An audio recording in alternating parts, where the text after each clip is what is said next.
कमाने वाली बहू की कहानी। माँ तू हमारे साथ मुंबई चल।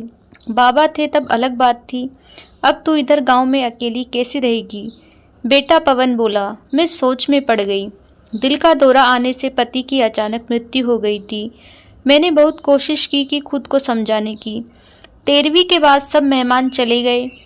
बेटा पवन और बहू मिताली दोनों इंजीनियर थे। बेटा और बहू के साथ रहने जाना मत, ऐसी मेरी एक सहेली ने कहा था, क्योंकि कमाने वाली बहू को बूढ़ी सास जरा सी भी पसंद नहीं होती। तेरे वहाँ जाने से उनकी स्वतंत्रता में बाधा आएगी और वह तुझे ताना मार मार के तेरा जीना हराम कर देंगे। भाई जब जिंदा थे तब उन्होंने अपनी सारी प्रॉपर्टी अपने बेटे के नाम पर कर दी थी। ऐसी परिस्थिति में बेटा और बहू ये मकान बेच सकते हैं और घर के सब पैसे लेकर तुझे एक एक पैसों के लिए तरसाएंगे। बेटे और बहू के साथ जाने के अलावा मेरे पास दूसरा कोई विकल्प नहीं था। 64 साल की उम्र में मेरे घुटनों के दर्द की वजह से मुझे हमारा राशन की दुकान तक चलना भी आसान नहीं लग रहा था। 13वीं का पूरा खर्च बेटे ने उठाया, पर छोटे मोटे खर्च के लिए बेटे के सामने हाथ फैलाना मुझे पसंद नहीं था और हमने बचाए हुए थोड़े पैसे मुझसे खर्च हो गए थे। अब परिस्थिति ऐसी थी कि मेरे पास 50 रुपये भी नहीं थे और ये बातें सोचने में पवन को कोई उत्तर नहीं दे सकी। इतने में मिताली बोली, माँ मुझे बताओ कि कौन सी साड़ी रखनी है, मैं आपकी बैग पैक कर रही हूँ। जब मिताली ने ऐसा कहा तब मैं उसे कुछ कह नहीं पाई, चुप रहकर उनके साथ मुंबई आई। पवन और मिताली ये दोनों मेरा बहुत ख्याल रखते थे। हम सब साथ बैठकर खाना खाते थे। उनकी याद नहीं आनी चाहिए, इसीलिए दोनों मुझे बहुत खुश रखने का प्रयत्न करते थे। मेरा 7 साल का पोता रेहान तो दादी दादी कहते हुए मेरे पीछे पीछे भागता था।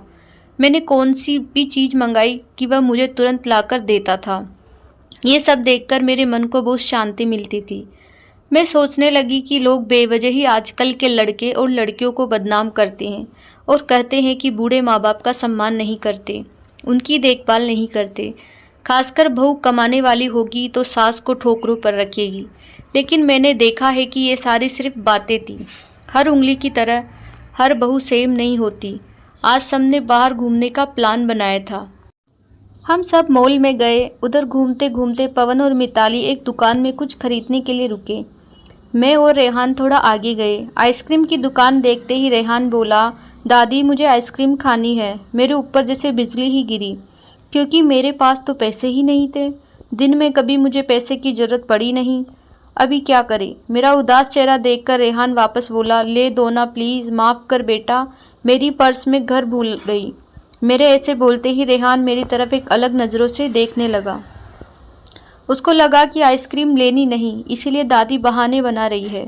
पर मैं क्या करती, मुझे खुद ही शर्म आ रही थी। मैं कैसी दादी हूँ जो अपने पोते को आइसक्रीम भी नहीं लेके दे सकती।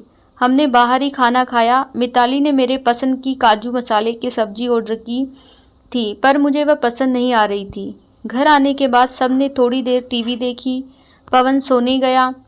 रेहान को क्या चाहिए था और क्या नहीं वह देखने के लिए मिताली उसके रूम में गई। मैं भी मेरे रूम में सोने जा रही थी, तभी मुझे रेहान की आवाज़ सुनाई दी, मम्मी दादी बहुत कंजूस है। तू ऐसा क्यों बोल रहा है? हाँ मम्मी, हम जब मॉल में घूम रहे थे तब मैंने दादी से आइसक्रीम मांगी तो वह कहने लगी कि मेरी पर्स घर पर भूल गई हूँ। ये अच्छा है क्या मम्मी? कंजूस दादी। रेहान क्या है? दादी के बारे में ऐसे बोलने से पहले तुमने सोचा नहीं क्या? तेरी दादी इस वक्त कितनी दुखी है, तू समझ नहीं सकता। दादी को कितना दुख है बेटा। दादी और दादाजी गांव साथ रहते थे, तभी अचानक दादाजी हम सबको हमेशा के लिए छोड़कर चले गए। जिस व्यक्ति के साथ हम 24 घंटे साथ रहते हैं, साथ उठना बैठना खाना पीना हम साथ करते हैं, हम सब अपना दुख सुख दुख बांट लेते हैं, वही व्यक्ति जब अचानक हमको छोड़कर चला जाता है तो कितना दुख होता है, तू अभी नहीं समझ सकता। सोच, अचानक तेरी मम्मी पापा तेरे से बहुत दूर गए, इतने दूर गए कि वह कभी वापस नहीं आए, तब तुझे बुरा नहीं लगेगा क्या? नहीं मम्मी, मैं तुम दोनों के बिना नहीं रह सकता। रेहान बोला, बेटा फिर सोच कि दादाजी बिना तेरी दादी कैसे रहती होगी। ऐसी परिस्थिति में वह अपना पर्स घर भूल गई होगी। तूने उनको कंजूस कहा, उनका प्यार तुझे नहीं दिखा क्या? जब भी तुझे स्कूल से आने में 5 या 10 मिनट भी लेट हो जाता है, वह तब तक बालकनी में खड़ी रहकर तेरी राह देखती है। उनके घुटने दर्द करते हैं तभी भी। बेटा, किसी के बारे में अपनी राय बनाने से पहले उस व्यक्ति के दृष्टिकोण से सोचना चाहिए। ये बातें सुनकर मुझे मेरी बहू पर बहुत अभिमान हुआ। उसकी जगह मैं रहती तो कदापि मैं मेरे लड़के को इतने अच्छे से समझा नहीं पाती।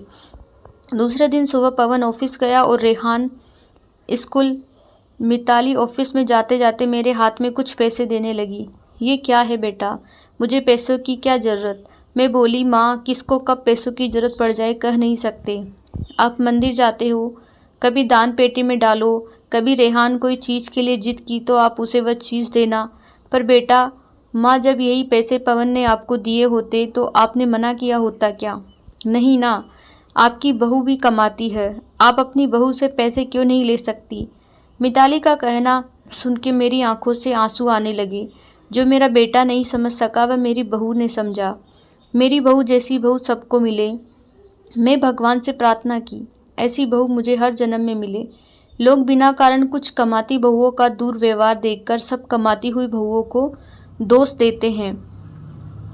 कुछ बहुएं मिताली जैसी समझदार, सुलझी और बड़ों का आदर करने वाली भी होती है। दोस्तों, कहानी कैसी लगी कमेंट में बताइए। प्लीज़ दोस्तों, मेरे चैनल को सब्सक्राइब कीजिए और कहानी को ज़्यादा से ज़्यादा लाइक और शेयर कीजिए। Thank you.